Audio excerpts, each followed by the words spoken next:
Hey, good morning, fellas. It's the 10th of October. It's about 3:50 in the morning. Got an early start.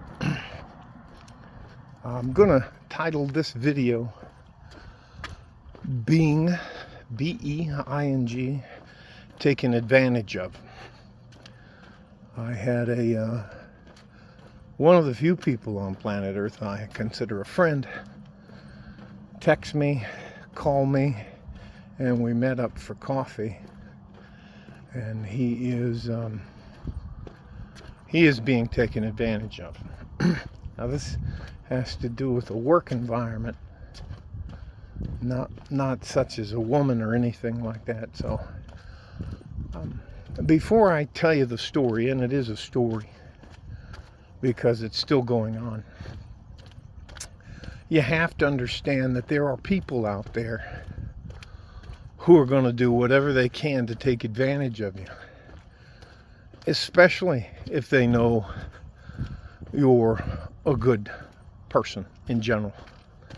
You're honest, you're loyal, you'll stick up for yourself, you'll stick up for people who can't fight back. If you wanted a good example of a man, it would be this guy. Now, he is also a police officer in the city of El Paso, Texas. And he's been on the job for over 25 years. He started out when he was 18, as I guess they call him, patrolman or whatever else. Very quiet, still in great shape, good jiu-jitsu practitioner, and that's how we met. And he was recently promoted to lieutenant in the police force, but it's been long overdue. And the reason it's long overdue is because he won't play ball. Now, if you do not believe that there is corruption in police forces, you're sadly mistaken. Especially down here on the border, where there's access to the ports and people from the cartels who want their families to live in safe neighborhoods and all kinds of other shit like that. But there is corruption. For example, he's been trying out for lieutenant for forever, and he finally got accepted. And he was shocked to find out one of the reasons he got accepted is because there was a scandal about some of the guys who were administering the examination and the oral boards and all of that stuff. They were either given the questions to the oral exam, the board, away, or selling them or giving them away as favors. And he was shocked because he did all that shit on his own. So that's the type of guy this guy is. So anyways, they promote him, and as a lieutenant, you carry a pretty big stick. So he was a patrolman, and they stuck him down in South Central El Paso. There's all kinds of gangs down there. It's where the border is. That's where they had the Gateway Inn, which was the hotel. They had got over 690 police report calls where they've gone to that hotel because the Venezuelan prison gang, Tren de Agua, who our current administration decided to let into the country, had taken over. He would tell me some of the fucking horror stories, or about the people dying of fentanyl on a daily basis down there. So that's the environment he was in for about, I'd say, 20 of the 25 years. So they promote him to lieutenant. And then they do what I call, they put you on the shelf. They don't want you to run a station, which what they did is they made him the liaison officer, where he would be going around with a crew of sergeants and giving classes to high schools and stuff like that about deputy dog and all that other bullshit. He wasn't out on patrol. And that's called getting put on the shelf. And who's been a patrolman forever, a patrol sergeant, a very senior patrol sergeant, then made lieutenant. And instead of putting him in a place where they needed him, they stuck him on the shelf. So I get a text from him yesterday, and then we talk on the phone, and then we meet for coffee, which is rare because he's very quiet, keeps to himself. Those are just the dogs, because I'm out here making noise. I can't tell you, I like this better than being out in the sun and there's nobody in back of me, very few cars, it's quiet. Temperature's going down, it's like 70, it'll get down to 66 before it starts going back up. Yeah, I check him back of me every once in a while. So he's doing this liaison job, 8 to 5. Monday through Friday, weekends off, and he's in his groove and he's really enjoying it. And now all of a sudden, they have a few bad areas here in El Paso. When I'm saying this, I'm not stopping the story, I'm just trying to paint a picture. They have a part of the city here in northeast El Paso they call the Triangle. It's outside of Fort Bliss. It's where all the pawn stores are. It's where all the strip clubs are. It's where all the bars are that aren't actually bars. It's where a lot of drugs go down. There's just a lot of bad shit goes down there. So all of a sudden, yesterday afternoon, he gets a call.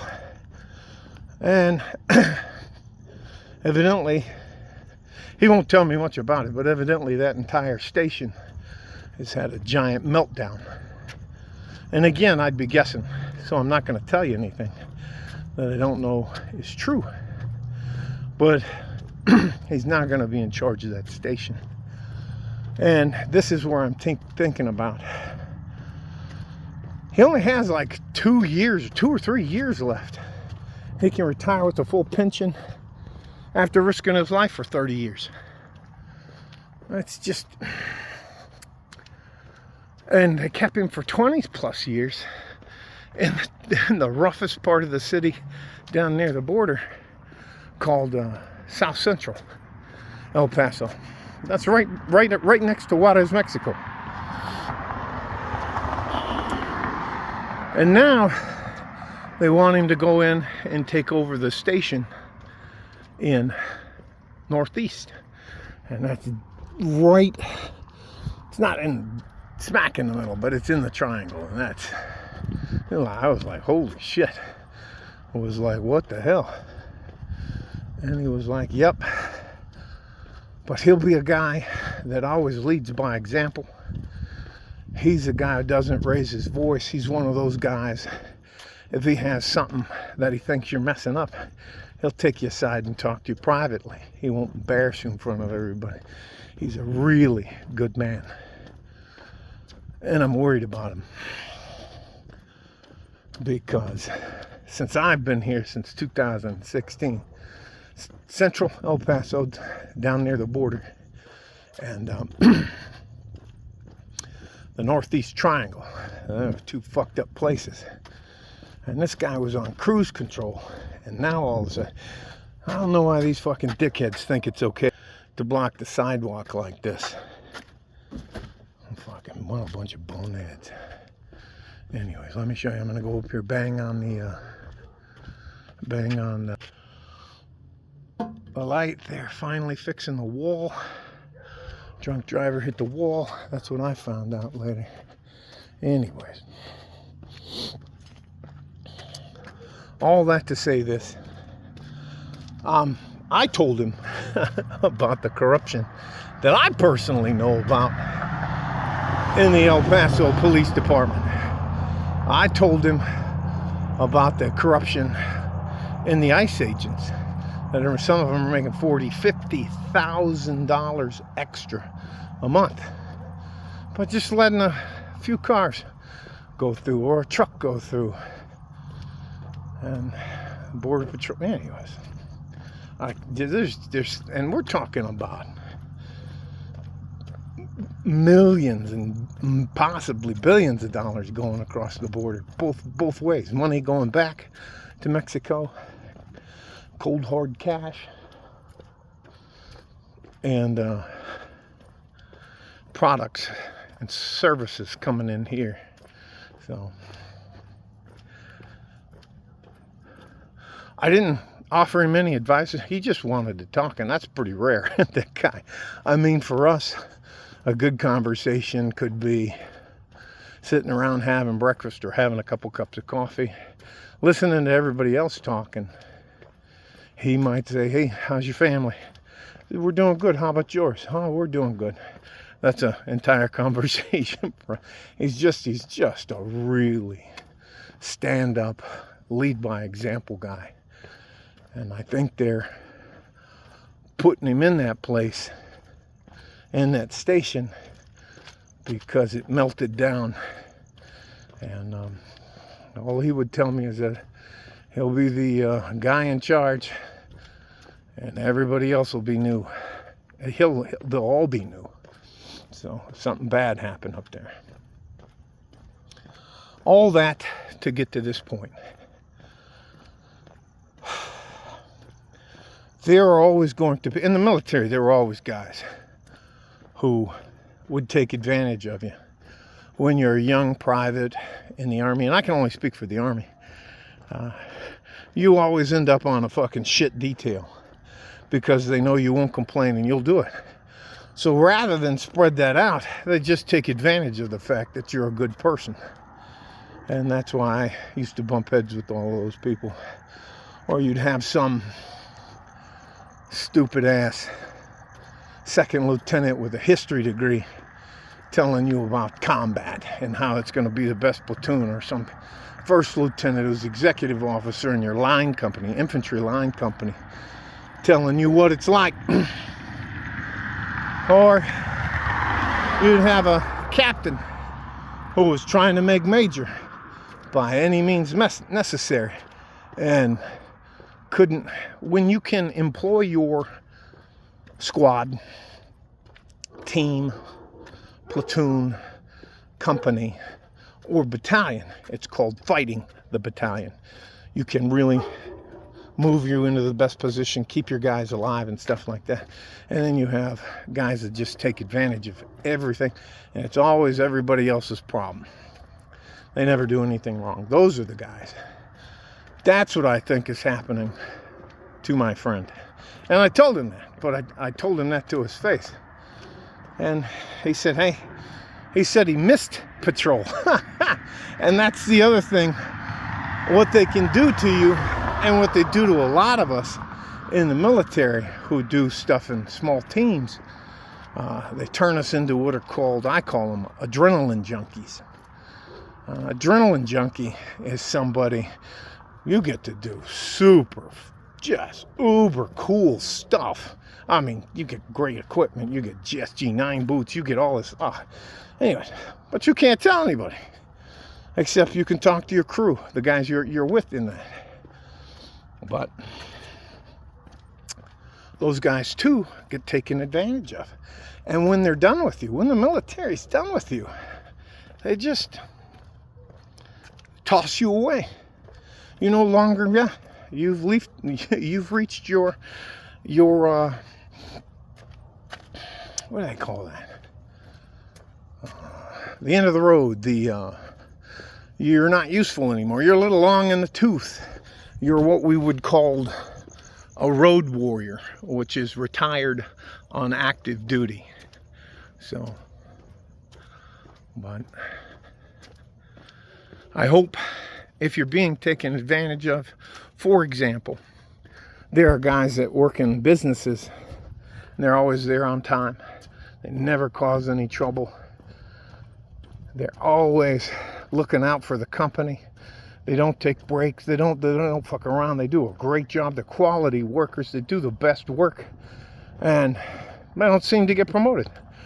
The guy that owns the business brings in a guy from the outside who he's a golfing buddy with, a guy he went to college with.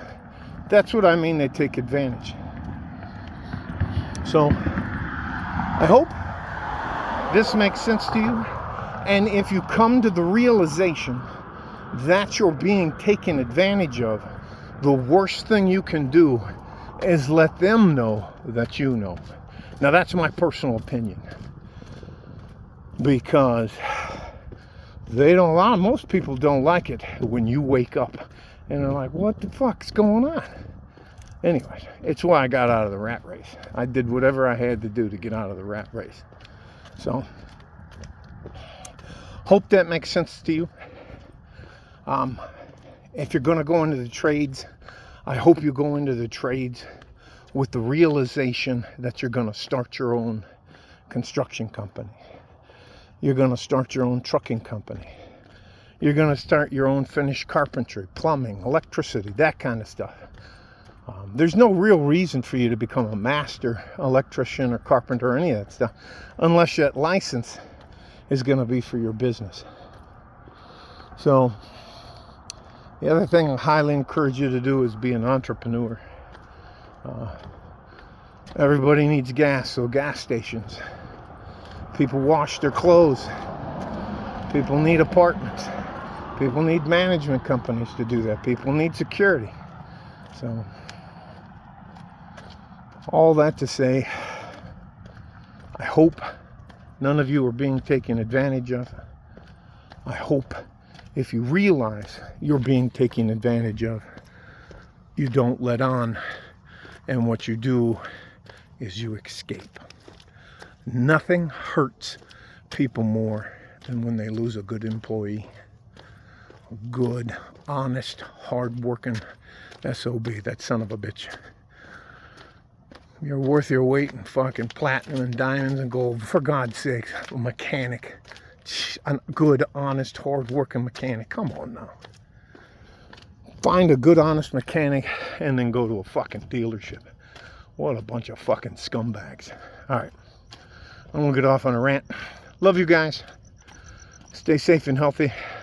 I got my turn to where I got to that big ass hill.